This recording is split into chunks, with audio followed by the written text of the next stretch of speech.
I want to ask you something. Think about the last time you committed to a health change. Really committed. A sleep routine, an eating window, a breathing exercise, a nervous system exercise, an exercise protocol. How long did it last? Not because you were lazy, not because you didn't care enough, but because something got in the way. A demanding week, a sick child, extra shifts, something that needed more of you than you had to give. And the protocol did not survive contact with your real life. I want to tell you why.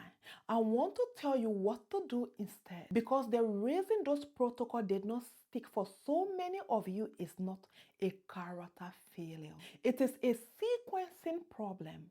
You were given the right tool in the wrong order. And once you understand the order, everything changes. My name is Zainab. I'm a registered nurse, and over the last years of making these videos, and before that, over years of working with women in clinical settings, I have come to understand that the reason most health protocol fails is not the protocol itself. It is that the protocol was designed for a woman with capacity. And the women trying to follow it does not have capacity right now. She has load. Today, I'm going to give you the framework I used to think about this. 3 levels in order. And the single most important thing I want you to take from this video is start where you actually are, not where you think you should be. This video is paired with the Wednesday video about the fasting conversation and the variable everyone keeps missing, which connect directly to level 3 of this framework. The link will be in the description.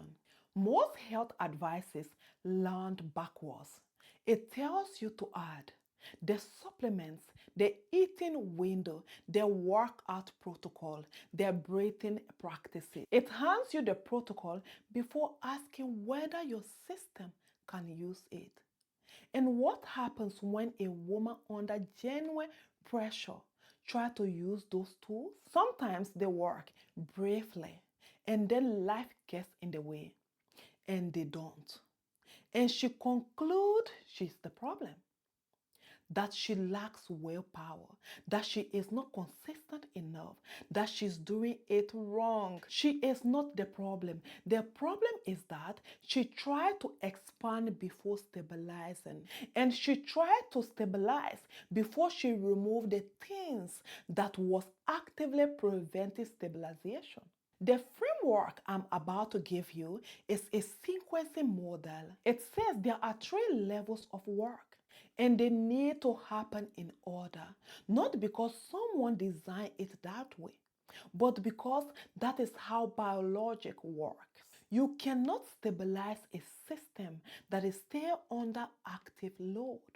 You cannot expand a system that hasn't stabilized. The most common mistake I see, and I made it even me myself during a period of high clinical load, is skipping straight to level 3 because that is where the interesting protocols lives. Fasting, high intensive exercise, supplementation stacks, elimination diet. These are level 3 interventions. They belong in a system that has capacity.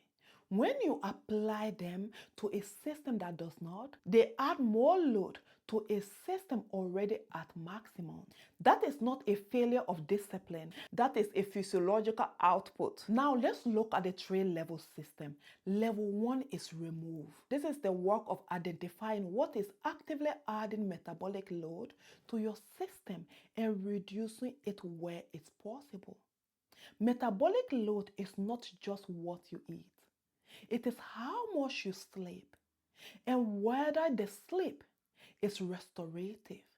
It is the state of chronic activation in your nervous system. Whether your body has been running a stress response so long that it no longer knows how to turn it off. It is blood sugar instability from erected eating patterns, meals skipping because you do not have time, or because a protocol told you to skip them before your system was ready. It is the sustained physiological cost of carrying more pressure than your body can process and clear. If you are in level 1 territory, adding new protocols does not help. It adds to the load. Fasting adds metabolic load. Intense exercise adds physiological stress. Even some nervous system practices can feel like one more thing you are doing wrong if your baseline activation is still too high. The work at level 1 is not to add. It is to stop adding. That might look like eating regularly 3 times a day. Nothing elaborate, just not skipping meals. To give your blood sugar a flow and reduce the metabolic cost of glucose scarcity. It might look like choosing one thing, just one, that consistently gives you 7 hours of sleep before you attempt any other intervention. It might look like pausing the fasting protocol, not forever, but for the season when your system is telling you it does not have the capacity for a stressor. If you want to go deep in level 1, I have videos on sleep and its direct impact on insulin resistance and on why your body holds weight when it is under pressure. Both are level 1 work and both are in the description. Level 2 is stability. This is the work of building a reliable metabolic foundation, one that holds under pressure week after week, not just when everything goes right. At level 2, the acute crisis has reduced. You are sleeping more than you were. You are eating with some regularity. The worst of the load has lifted. What you are rebuilding now is quality and consistency, not performance. This is where nervous system work comes genuinely useful, not as an emergency intervention on a system still in active crisis, but as a maintenance practice for a system that has begun to regulate. This is where you start exploring what eating pattern genuinely stabilize your blood sugar across the day, not as a restriction protocol, but as a rhythm. This is where sleep hygiene becomes something you can build on rather than a target that keeps getting knocked over. I have videos on the vagal tone and the nervous system baseline and the gut health and the relationship to the metabolic regulation. Both are level 2 work. If level 1 was clearing the ground, level 2 is layering the flow. Level 3 is expand. This is where the protocols that most health content leads with actually belong. At level 3, your system has capacity. Your sleep is restorative. Your blood sugar runs steadily. Your nervous system recovers from stress. It gets activated by hard things and then comes back to baseline rather than staying elevated. From here, fasting do what it is designed to do. Produce a therapeutic metabolic shift in a system stable enough to adapt. From here, more challenging exercise protocols, elimination diets, supplementation strategies, foundational interventions, all of these can build on a stable foundation rather than destabilize one that isn't there yet. At level 3, you are not patching the gaps. You are optimizing functions. This video and Wednesday's video, the conditional fasting framework, the capacity variable are both level 3 content. These tools belongs at level 3. The reason so many women felt hurt by fasting is that it was offered to women at level 1 as a universal protocol with no assessment of where the system actually was. So here is the question that matters. Not what protocol should I follow? Where in this sequence are you right now? You are at level 1 if you are waking between 3 and 5 a.m. regularly, or waking on refresh after a full night. Your cycle is short, irregular, or absent. You feel more exhausted after exercise than before. You are running on caffeine and willpower from mid-morning. You have tried protocols before, more than once, and they stop working within few weeks when life gets hard.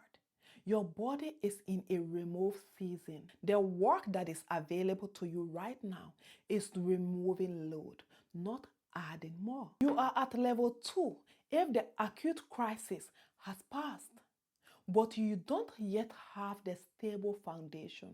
You are sleeping more than you were, but not fully restored. Your cycle is present but inconsistent. You have better weeks and worse weeks without a clear pattern. You feel better when you eat regularly, but you do not have a reliable rhythm yet. The work at level 2 is consistency, not performance, not optimization, just the same foundation held week after week.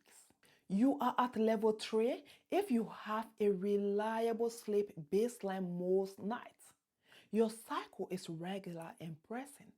Your energy is stable through the day. You do not need caffeine by mid-morning to function. Your nervous system recovers from stressful events within hours, not days.